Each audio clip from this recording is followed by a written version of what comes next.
Hello दोस्तों, नमस्कार। आपका बहुत बहुत स्वागत है मेरे चैनल स्वास्तिक एजुकेटर में। तो दोस्तों, आज हम आपको प्राचीन भारतीय इतिहास में से शैव धर्म के बारे में पढ़ाने जा रहे हैं। तो दोस्तों, आज आपको इस वीडियो में शैव धर्म से संबंधित सभी जानकारी मिल जाएंगी। तो दोस्तों, वीडियो को लास्ट तक देखिए क्योंकि ये वीडियो आपके लिए बहुत यूज़फुल होने वाली है। तो दोस्तों, वीडियो को स्टार्ट करने से पहले हमारे चैनल स्वास्तिक एजुकेटर को सब्सक्राइब कर दें, बेल आइकन प्रेस कर दें ताकि आपको हमारी नेक्स्ट वीडियो का नोटिफिकेशन सबसे पहले मिल जाए, और वीडियो को लाइक कर दें, शेयर कर दें, कमेंट कर दें। तो दोस्तों, चलिए फिर वीडियो को स्टार्ट करते हैं। दोस्तों, हमारा पहला पॉइंट है शैव धर्म किसे कहते हैं। दोस्तों, शिव से संबंधित धर्म को शैव धर्म कहा गया है। तो दोस्तों, शैव धर्म किसे कहा गया है, तो शिव से संबंधित धर्म को शैव धर्म कहा गया है, पहला पॉइंट। दूसरा पॉइंट हमारा ये मैंने कि शैव धर्म के भक्तों तथा अनुयायियों को शैव कहा गया है। तो दोस्तों, शैव धर्म के भक्तों और अनुयायियों को शैव कहा गया है। नेक्स्ट पॉइंट है शैव धर्मावलंबियों के प्रधान इष्ट देव भगवान शिव हैं। शैव धर्मावलंबियों के प्रधान इष्ट देव कौन है, तो भगवान शिव हैं। नेक्स्ट पॉइंट हमारा है शैव धर्म वैष्णव धर्म की अपेक्षा अधिक प्राचीन है। तो दोस्तों, शैव धर्म जो है वैष्णव धर्म की अपेक्षा अधिक प्राचीन है। नेक्स्ट पॉइंट हमारा ये शैव धर्म का विकास शुंग एवं सातवाहन वंश के समय हुआ था। तो दोस्तों, शैव धर्म का विकास जो है शुंग एवं सातवाहन वंश के समय हुआ था। तो दोस्तों, आप जो है सातवाहन वंश को ज़्यादा पॉइंट ऑफ व्यू लेके चलिए क्योंकि दोस्तों बहुत सारी बुक्स में हमें सातवाहन वंश के प्रमाण मिलते हैं। तो दोस्तों, शुंग का कहीं कहीं प्रमाण मिल जाता है, इसलिए मैंने दोनों को लिख दिया, लेकिन अधिकतर सातवाहन वंश के समय शैव धर्म का विकास हुआ था। नेक्स्ट पॉइंट है हमारा कुछ विद्वान ने सैंदव घाटी से प्राप्त एक मुद्रा पर अंगधारी मानवाकार अंकन को पशुपति शिव का आदि रूप माना है। इस मुद्रा पर उनका प्रतीक लिंग भी चित्रित है जिसके चारों ओर शेर, हाथी आदि पशु बैठे हैं। तो दोस्तों, सैंदव घाटी से एक मुद्रा भी प्राप्त हुई है जिसमें अंगधारी मानवाकार अंकन को पशुपति शिव का आदि रूप माना है, और उस मुद्रा पर उनका प्रतीक चिन्ह लिंग भी चित्रित है और जिसके चारों ओर शेर, हाथी आदि पशु बैठे हुए हैं। नेक्स्ट पॉइंट हमारा है शिव का एक दूसरा चित्र ताम्रपत्र पर मिला है। तो दोस्तों, शिव का एक दूसरा चित्र जो है ताम्रपत्र पर मिला है। तो दोस्तों, आगे हम लोग पढ़ते हैं। नेक्स्ट पॉइंट हमारा है जिसमें शिव का जो दूसरा चित्र हमें ताम्रपत्र पर मिला है, जिसमें तो दोस्तों, शिव का जो दूसरा चित्र हमें ताम्रपत्र पर मिला है तो जिसमें वे यात्री के रूप में दर्शित हैं। तो दोस्तों, ताम्रपत्र पर जो शिव का दूसरा चित्र मिला है वो यात्री के रूप में दर्शित है तथा उनके सम्मुख दो सर्प हैं और उनके गले में सर्प की माला है। उस चित्र पर हमें ऐसा अंकन मिलता है। नेक्स्ट पॉइंट हमारा ऋग्वेद में शिव के लिए रुद्र नाम का व्यवहार हुआ है जो अपनी कठोरता के लिए और रुद्रदेव के लिए विख्यात है। तो दोस्तों, आपसे पूछा जा सकता है ऋग्वेद में शिव के लिए किस नाम का व्यवहार हुआ है। तो दोस्तों, रुद्र नाम का व्यवहार हुआ है। नेक्स्ट पॉइंट हमारा है मार्शल के अनुसार सिंधु घाटी में शिव पशुपति ही प्रधान देवता थे। तो दोस्तों, सिंधु घाटी में शिव जो थे पशुपति भी प्रधान देवता थे। नेक्स्ट पॉइंट हमारा ऋग्वेद में वर्णित रुद्र ही शिव परवर्ती शिव हैं। नेक्स्ट पॉइंट हमारा उत्तर वैदिक साहित्य में शिव का विस्तार से वर्णन है। तो दोस्तों, आपसे पूछा जा सकता है शिव का विस्तार से वर्णन किस साहित्य में मिलता है, तो उत्तर वैदिक साहित्य में मिल जाता है। नेक्स्ट पॉइंट हमारा उत्तर वैदिक काल में रुद्र को शतरुद्रम कहा गया है और साथ ही पर्वत पर शयन करने के कारण उन्हें ग्रीस नाम से अभिहित किया गया है। तो दोस्तों, उत्तर वैदिक काल में रुद्र को शतरुद्रम कहा गया है और साथ ही पर्वत पर शयन करने के कारण उन्हें ग्रीस नाम से अभिहित किया गया है। नेक्स्ट पॉइंट हमारा अथर्ववेद और शतपथ ब्राह्मण में उन्हें सहस्त्राक्ष कहा गया है। क्या कहा गया है, सहस्त्राक्ष कहा गया है। अथर्ववेद और शतपथ ब्राह्मण में शिव जी को क्या कहा गया है, तो शिव को सहस्त्राक्ष कहा गया है। तो दोस्तों, ये पॉइंट्स आप नोट करते जाइए, पॉइंट्स बहुत इंपॉर्टेंट है। जो शैव धर्म के बारे में पढ़ रहे हैं तो वो ये जानकारी जरूर लें। नेक्स्ट पॉइंट हमारी ये अथर्ववेद में उन्हें भवस्वर्ग और पृथ्वी का ईश कहा गया है। तो दोस्तों अथर्ववेद में भवस्वर्ग और पृथ्वी का ईश भी उन्हें कहा गया है। नेक्स्ट पॉइंट हमारा ब्राह्मण ग्रंथों में ब्राह्मण ग्रंथों में उन्हें उषा का पुत्र कहा गया है। किसका पुत्र कहा गया है? तो उषा का पुत्र ब्राह्मण ग्रंथों में उन्हें कहा गया है। किसको? शिव जी को उषा का पुत्र कहा गया है।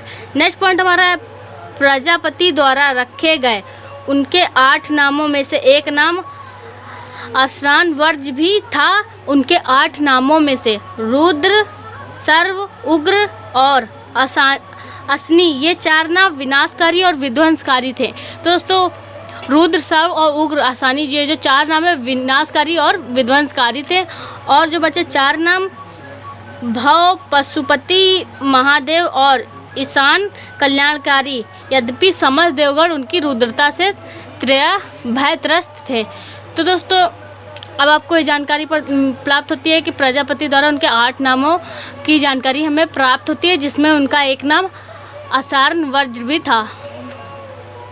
नेक्स्ट पॉइंट हमारा, सूत्र ग्रंथों में भी रुद्र की अपनी अलग विशिष्टता है। उनको प्रसन्न करने के लिए पशुपति की व्यवस्था की गई थी। उनके 12 नामों के साथ उनकी स्तुति की जाती है। तो दोस्तों किस ग्रंथ में उनके 12 नामों की स्तुति की जाती है? तो दोस्तों सूत्र ग्रंथों में उनके 12 नामों की स्तुति की जाती है। तो दोस्तों ये पॉइंट याद रखिएगा। नेक्स्ट पॉइंट, वो 12 नाम को आपको एक बार बताते हैं। उस 12 नामों में अरसान को छोड़कर पूर्ववर्ती 7 नाम थे। तो दोस्तों पूर्ववर्ती 7 नाम मैंने आपको बता दिया है, रुद्र, सव, उग्र, भव, पशुपति, महादेव, ईशान कल्याणकारी, तथा 5 और नाम जो है संयुक्त किए गए हैं, जो इस प्रकार हैं, हर, ब्रड, शिव, भीम, आगे पढ़ते हैं,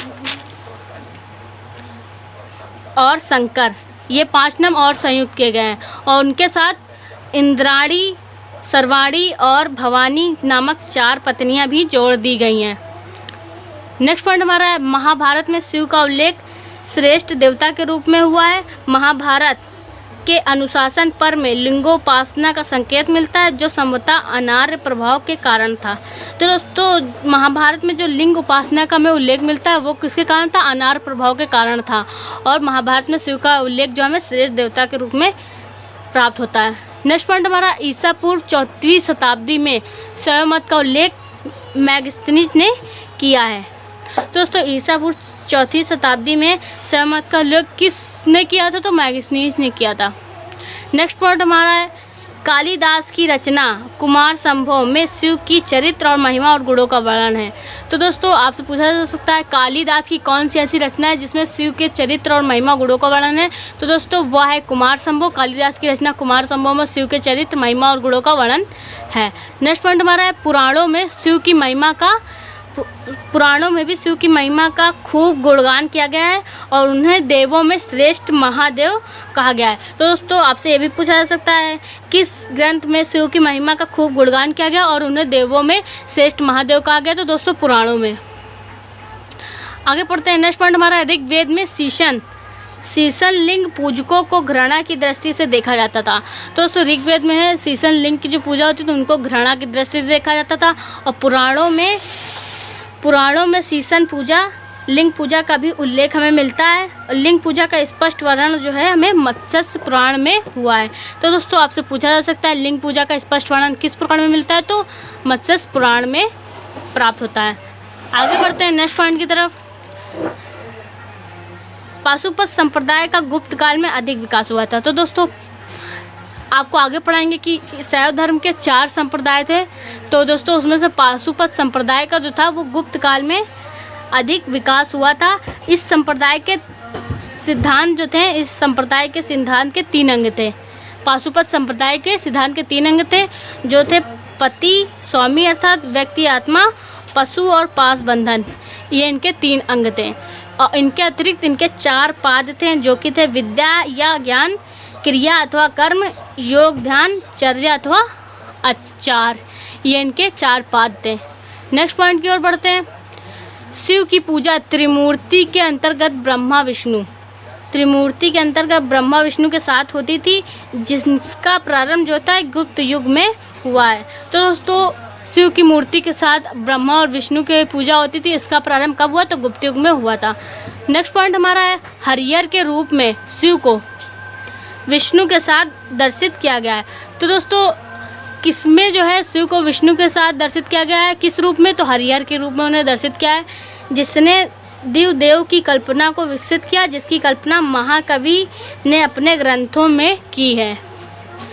यह पॉइंट भी आपके लिए बहुत इंपॉर्टेंट है। नेक्स्ट पॉइंट है दोस्तों, अब राजाओं के बारे में, कौन कौन शैवमतालंबी राजाएं हैं प्राचीन इतिहास के, तो उनके बारे में एक बार प्रकाश डाल लेते हैं। तो दोस्तों गौड़ नरेश शशांक जो था दृढ़ शैवमतालंबी था।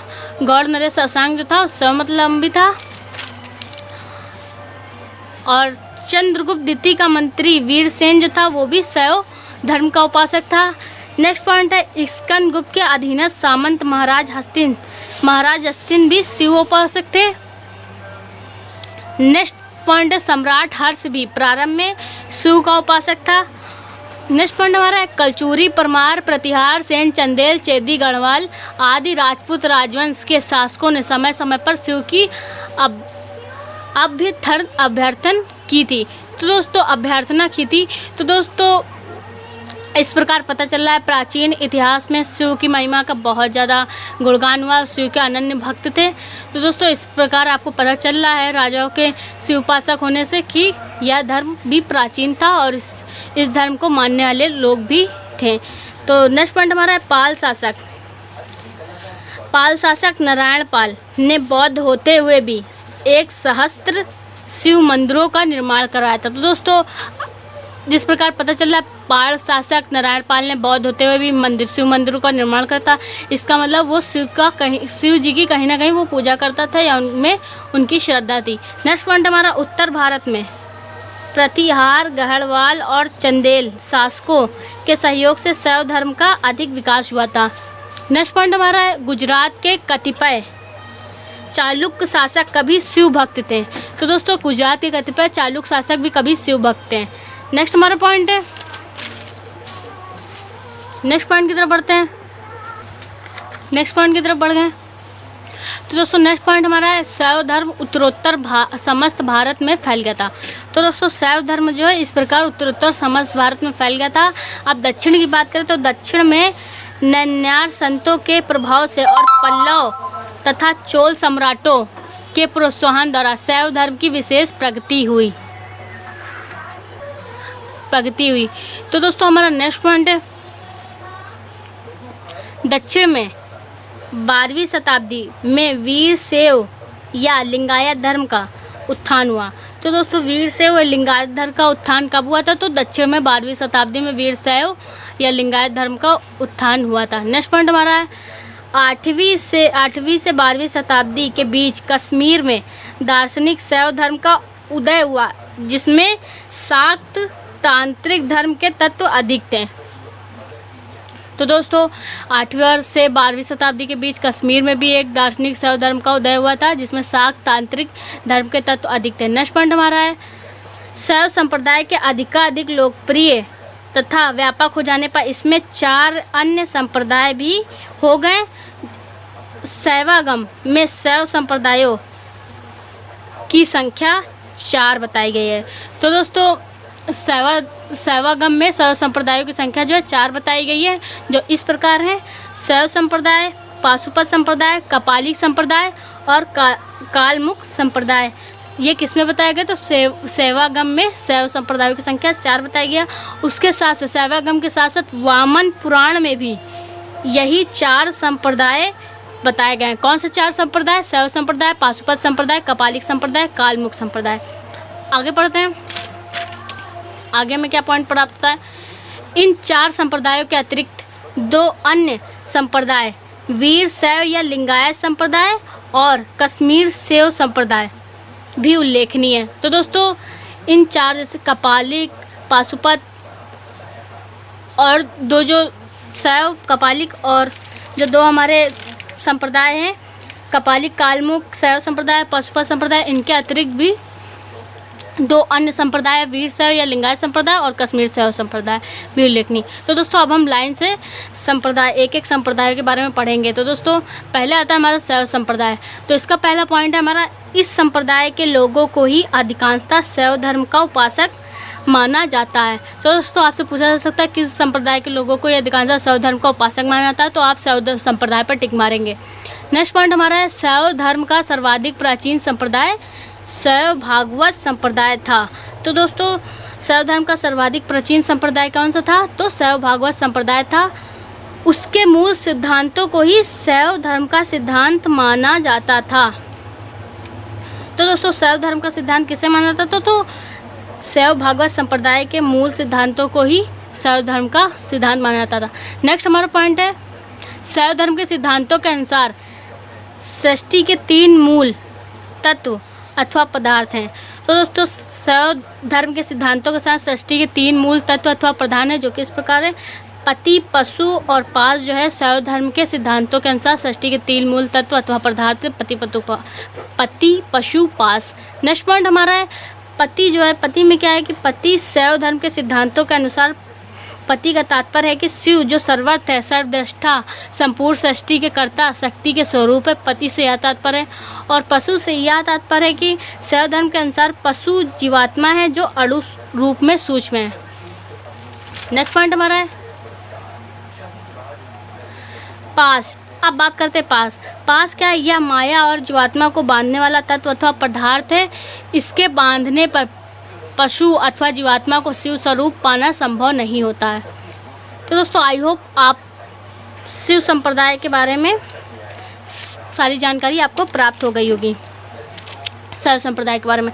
अब हम पढ़ेंगे पाशुपत संप्रदाय के बारे में। तो दोस्तों पहला पॉइंट हमारा है पाशुपत संप्रदाय के बारे में। शैव धर्म का यह संप्रदाय सर्व प्राचीन बताया गया है। नेक्स्ट पॉइंट हमारा है पाशुपत संप्रदाय के संस्थापक। तो दोस्तों पाशुपत संप्रदाय के संस्थापक कौन थे? तो कुलीस अथवा लकुटीस या लकुलीस आदि नाम से इन्हें जाना जाता है, पाशुपत संप्रदाय के संस्थापक को। नेक्स्ट पॉइंट हमारा है पुराणों में इस बात की चर्चा है कि लकुलीस नामक ब्रह्मचारी भागवत धर्म के प्रवर्तक कृष्ण द्वैपायन का समकालीन था और इसके आधार पर इसका समय जो है ईसवी सन से कुछ वर्ष पूर्व आका जाता है, परंतु कुछ विद्वान पाशुपत संप्रदाय के इस संस्थापक का समय ईसा की 2वीं सदी का आरंभिक भाग मानते हैं। तो दोस्तों इसमें बात की गई है लकुलीस जी के बारे में कि लकुलीस जो थे भागवत धर्म के प्रवर्तक कृष्ण द्वैपायन के समकालीन थे और उनका समय क्या था टाइम पीरियड? तो उनका समय ईसवी सन से कुछ वर्ष पूर्व आका जाता है और परंतु कुछ विद्वान के अनुसार जो इनका समय ईसा की 2वीं सदी से आरंभिक भाग माना जाता है। नेक्स्ट पॉइंट हमारा है पाशुपत संप्रदाय की जैन श्रुति के अनुसार लकुलीस शिव के अवतार थे। तो दोस्तों लकुलीस को पाशुपत संप्रदाय के जो लोग थे वो लकुलीस को शिव के अवतार मानते थे और उन्होंने इस संप्रदाय का परिवर्तन किया, मतलब इस संप्रदाय का भी उन्होंने परिवर्तन किया। किसने? लकुलीस ने। नेक्स्ट पॉइंट हमारा है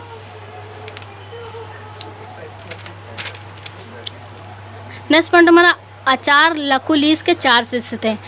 4 शिष्यों के नाम इस प्रकार है कौशिक, गाय, मित्रक, कामरूप। ये आचार्य लकुलीस के 4 शिष्य कौन थे? तो कौशिक, गाय, मित्रक, कामरूप ये लकुलीस के 4 शिष्य थे। नेक्स्ट पॉइंट हमारा अब हम पढ़ेंगे पाशुपत संप्रदाय के बारे में। मैंने आपको सारी जानकारी प्रदान कर दी, तो अब हम कपालिक संप्रदाय के बारे में पढ़ेंगे।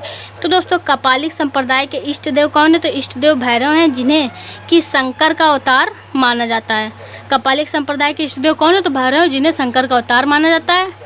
नेक्स्ट पॉइंट हमारा है कपालिक संप्रदाय के लोग सूरा और घृणित पदार्थों का सेवन करते थे। उनकी यह मान्यता थी कि इसके सेवन से ज्ञान शक्ति तीक्ष्ण होती है। तो दोस्तों कपालिक संप्रदाय के लोग जो हैं सूरा और घृणित पदार्थों का सेवन करते थे और यह उनकी मान्यता था कि इसके सेवन से ज्ञान शक्ति तीक्ष्ण होती है। नेक्स्ट पॉइंट हमारा है कपालिक संप्रदाय के लोग तामसिक क्रियाओं द्वारा भैरव का दर्शन करते थे। तो दोस्तों कपालिक संप्रदाय के लोग जो हैं तामसिक क्रियाएं करके भैरव को दर्शन करते थे। नेक्स्ट पॉइंट हमारा है कपालिक संप्रदाय के जो लोग थे वे 6 मुद्राओं में बैठकर पर ब्रह्मा आत्मा का चिंतन करते थे। तो दोस्तों कितने मुद्राओं में? तो 6 मुद्राओं में बैठकर पर ब्रह्मा आत्मा का चिंतन करते थे। और ये 6 मुद्राएं जो हैं वो इस प्रकार हैं कंठिका, रुचक, कुंडल, शिखामणि, भस्म और यज्ञोपवीत। ये 6 मुद्राएं इस प्रकार हैं जिनके नाम इस प्रकार दिए हुए हैं कंठिका, रुचक, कुंडल, शिखामणि, भस्म और तथा यज्ञोपवीत। और ये क्या करते थे? इन मुद्राओं में बैठ के पर ब्रह्मा आत्मा का चिंतन करते थे। इन 6 मुद्राओं में बैठकर वो पर ब्रह्मा आत्मा का चिंतन करते थे। बढ़ते हैं नेक्स्ट पॉइंट की तरफ। आप इसको स्क्रीनशॉट ले लीजिए या इसको नोट कर लीजिए दोस्तों, आपके लिए बहुत ही उपयोगी पॉइंट है ये। अब हम नेक्स्ट पॉइंट पढ़ाते हैं दोस्तों। हम लोग ने कपालिक संप्रदाय के बारे में पढ़ लिया, अब हम पढ़ेंगे कालमुख संप्रदाय के बारे में। तो दोस्तों इस संप्रदाय के अनुयायी भी कपालिकों की तरह के थे, परंतु वे कपालिकों की अपेक्षा क्रूर और भयंकर प्रकृति के थे। तो दोस्तों कालमुख संप्रदाय के लोग भी क्रूर और भयंकर प्रकृति के थे। नेक्स्ट पॉइंट हमारा है शिव पुराण में कपालिक संप्रदायों को अति मार्गों का अनुसरण करने के कारण इन्हें महाव्रतधर कहा गया है। शिव पुराण में कपालिक संप्रदाय के लोगों को जो है महाव्रतधर भी कहा गया है। नेक्स्ट पॉइंट हमारा है इस संप्रदाय के लोग जो होते थे नर कपाल में भोजन करते थे और नर सौ की भस्म अपने शरीर पर धारण करते थे।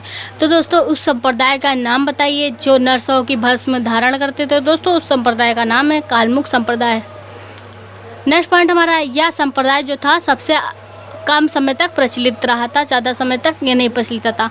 अब हम 2 अन्य संप्रदाय की बात करते हैं। 4 संप्रदायों की बात हो गई जिनका हमें वामन पुराण में उल्लेख मिला था और शैवागम में उल्लेख मिला था।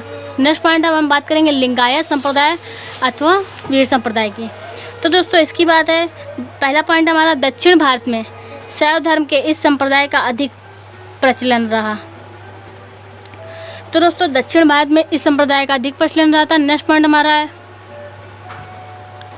इस संप्रदाय के लोग वर्ण व्यवस्था के प्रतिकूल आचरण करते थे और शिवलिंग को चांदी संपुट में रखकर इसे अपने गले में लगाए रखते थे। तो दोस्तों उस संप्रदाय का नाम बताइए जो शिवलिंग को चांदी संपुट में रखकर इसे अपने गले में लगाए रखते थे। तो उस संप्रदाय का नाम है लिंगायत संप्रदाय अर्थात वीर संप्रदाय। आगे की तरफ बढ़ते हैं नेक्स्ट पॉइंट की तरफ।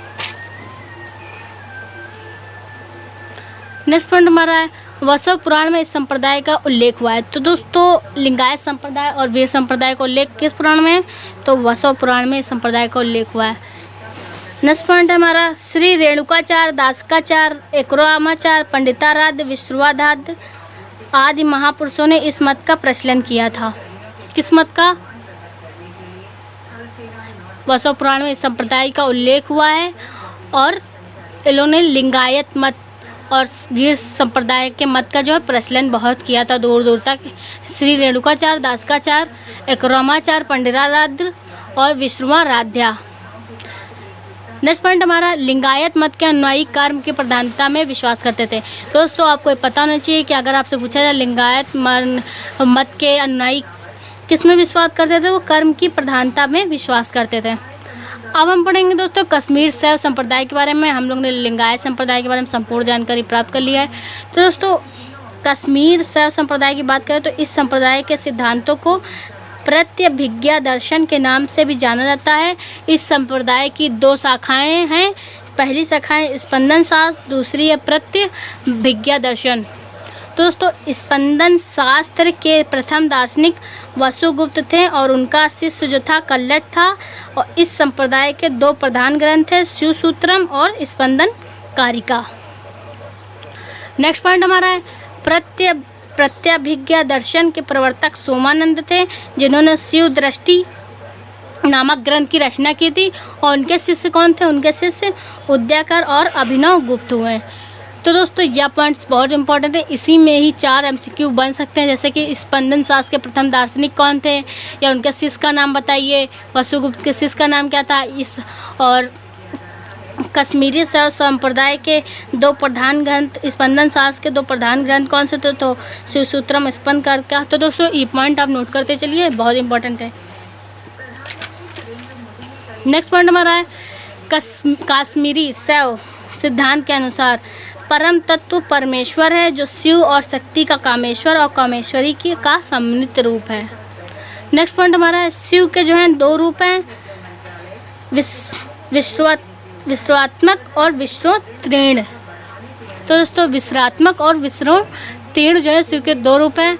तो विश्रात्मक रूप में वह संसार में सर्वत्र हैं, सभी जगह हैं। विश्वात्मक रूप में वह संसार में सर्वत्र हैं और विस्तृत तीर्ण रूप में समस्त पदार्थों का अतिक्रमण करते हैं। नेक्स्ट पॉइंट हमारा शिव की 5 शक्तियाँ बताई गई हैं इस संप्रदाय में, जो कि हैं चित्त, आनंद, इच्छा, ज्ञान और क्रिया। ये शिव की 5 शक्तियाँ हैं। नेक्स्ट पॉइंट हमारा है, तो दोस्तों इस प्रकार जो है कश्मीरी शैव संप्रदाय के बारे में मैंने आपको सारी जानकारी प्राप्त कर दी थी। अब हम निष्कर्ष पढ़ लेते हैं कि दोस्तों निष्कर्ष यह है कि कपालिक संप्रदाय कालामुख संप्रदाय के मानने वालों की संख्या बहुत कम है। तो दोस्तों कपालिक और कालामुख संप्रदायों को मानने वालों की संख्या बहुत कम है और लिंगायत संप्रदाय के अनुयायी आज भारत में विद्यमान है। नेक्स्ट पॉइंट हमारा है कश्मीरी शैव संप्रदाय की बात करें तो उसका क्षेत्र बहुत सीमित है।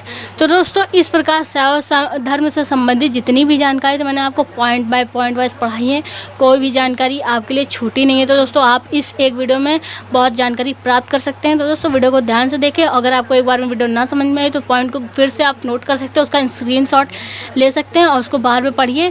दोस्तों इस वीडियो से आप बाहर कुछ नहीं आने वाला शैव धर्म के संबंधित। तो दोस्तों वीडियो अगर पसंद आई तो हमारे चैनल स्वास्तिक एजुकेटर को सब्सक्राइब करना बिल्कुल भी ना भूले, बेल आइकन प्रेस कर दें ताकि आपको हमारी वीडियो का नोटिफिकेशन सबसे पहले मिल जाए। वीडियो को लाइक करें, शेयर करें, कमेंट करें। तो दोस्तों मिलते हैं फिर नेक्स्ट वीडियो में, तब तक के लिए नमस्कार, धन्यवाद।